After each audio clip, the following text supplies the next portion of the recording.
Kerberos attacks. In the first module, we discussed different types of authentication mechanisms used within an Active Directory environment. One of the authentication protocols used is Kerberos. Let us now briefly go through what Kerberos is before moving to its attack vectors. Kerberos is a protocol for authentication employed in Windows AD settings, designed to authenticate both users and services securely. It uses tickets for user identity validation, preventing the need to send passwords through the network. Once authentication is achieved, the client acquires a ticket-granted ticket from the key distribution center. This TGT is then used to request service tickets to access specific resources within the domain. Let's see the attack surface of Kerberos. Kerberos attacks target the vulnerabilities and shortcomings in the authentication mechanisms to gain unauthorized entry and compromise the security of Active Directory.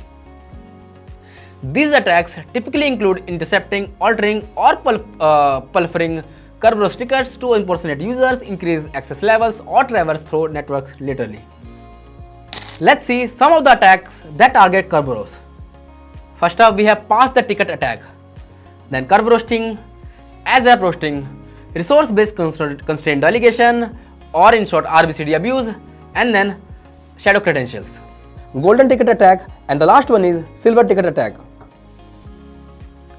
We had already discussed pass the ticket in detail in a previous module.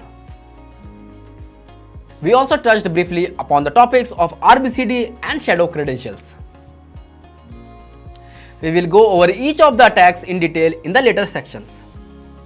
To defend against Kerberos attacks, organizations should adopt different strategies, including enforcing strong password policies, implementing multi-factor authentications, monitoring and analyzing event logs in case of any suspicious activity, regularly reviewing Active Directory permissions, and keeping systems and software up to date with the latest security patches. By understanding and mitigating Kerberos attack vectors, organizations can improve the security of their AD environment and protect against potential threats.